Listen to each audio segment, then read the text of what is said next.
তোর থেকে সুন্দর মায়া বিয়া করাইছি। দেখিস 1 বছরের মধ্যে আমার পোলা সন্তানের মুখও দেখবো, বাপ ডাকাও শুনবো। তোর মতো অপয়া অলক্ষী বাঞ্চার হাতে আমি কোনোদিনও কিছু খাবো না, তাহলে আমারও অলক্ষী লাগবে। তাছাড়া এমনও তো হইতে পারে এই মিষ্টির লগে তুই এমন কিছু মিশে আনছস যা খেলে আমারও ক্ষতি হইব। তোর তো বাচ্চা হয় না, তুই তো একটা বন্ধা, তাই তুই চাস আমারও যাতে বাচ্চা না হয়। এই মিষ্টির মধ্যে ঝামেলা আছে, এই জন্য তুই আমার মিষ্টি খাওয়াইতে নিয়ে আসছিস। ভবিষ্যতে এমন কিছু করবি তাহলে তোর খবর আছে।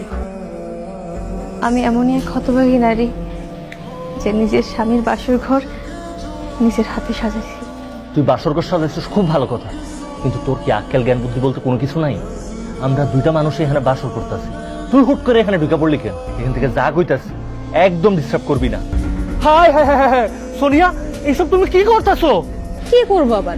রান্না বান্না করার প্রস্তুতি নিতেছি। এই যে এখানে যা কিছু দেখতেছো সকাল থেকে সবকিছু আমি একাই করছি। একজন তো শুধু মরিচ নিয়েই পড়ে আছে। কি তুমি রান্না বান্না করার প্রস্তুতি নিতেছো? খবরদার কইতাছি সোনিয়া, এখন থেকে তুমি কোনো কাজ কামই করবা না। কি কও?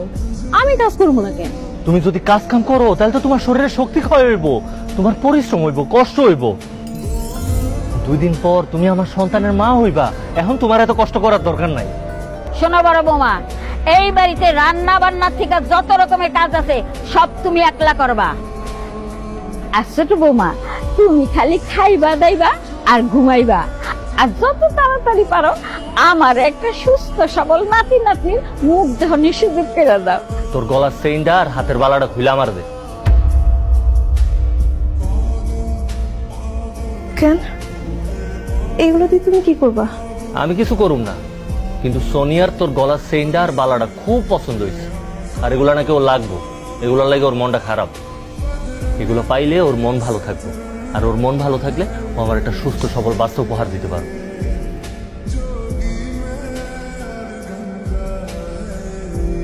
এত কাম করাই, এত অপমান করি, তাও তো এই বাড়ি থেকে যায় না। কি যে মধু পাই সেই বাড়িতে, হ্যাঁ?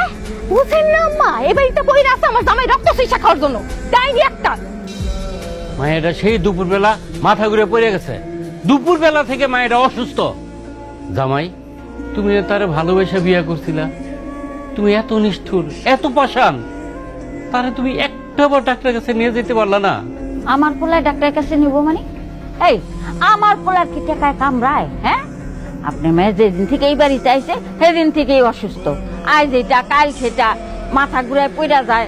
আপনার মেয়ের আপনি বাড়িতে নিয়ে যায় ভালো ডাক্তার দেখান। আমরা মেলা করছি, আর পারুম না। আরে দাঁড়াও, কতদিন পর তোমার সাথে দেখা, একটু কথা বলি। কি অবস্থা এখন, কি করো তুমি? আমি বিয়ে করছি, বিয়ে করে সংসার করতেছি। আর কিছু বলবেন? ও, বিয়ে করছো? বাহ, খুব ভালো।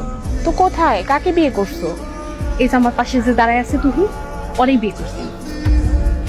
তুহিন ভাই তোমার জামাই? তুহিন ভাই, আপনি কি সত্যি সোনিয়াকে বিয়ে করছেন? হ আপা, আমি সোনিয়ার বিয়ে করছি। কিন্তু আপনার এত সুন্দর, এত ভালো একটা বউ থাকার পর আপনি সোনিয়াকে কেন বিয়ে করছেন? সন্তানের মুখ দেখার লেগা আপা, সন্তানের মুখে বাপ ডাক শোনার লেগা। মানে? আমার আগের বউ ফাতেমা, ও তো একটা বানজা, ও একটা বন্দা, ওর কোনোদিন বাচ্চা কাছে হইব না। এই কারণে আপা আমি সন্তানের আশায় সোনিয়ার বিয়ে করছি। তার মানে আপনি সন্তানের লোভে, আপনার ঘরে একটা স্ত্রী থাকতে আপনি সোনিয়াকে বিয়ে করছেন যাতে আপনার ঘরে সন্তান আসে। কিন্তু তুহিন ভাই, আপনি তো কখনোই সন্তানের মুখ দেখবেন না। কি কইতাছেন আপা আপনি এসব? আমি কেন কোনোদিন সন্তানের মুখ দেখতে পারবো না? কারণ আপনি সন্তানের আশায় যাকে বিয়ে করছেন, সোনিয়া, সে বন্ধা, তার কোনোদিন বাচ্চা কাচ্চা হবে না। এসব আপনি কি কইতাছেন আপা?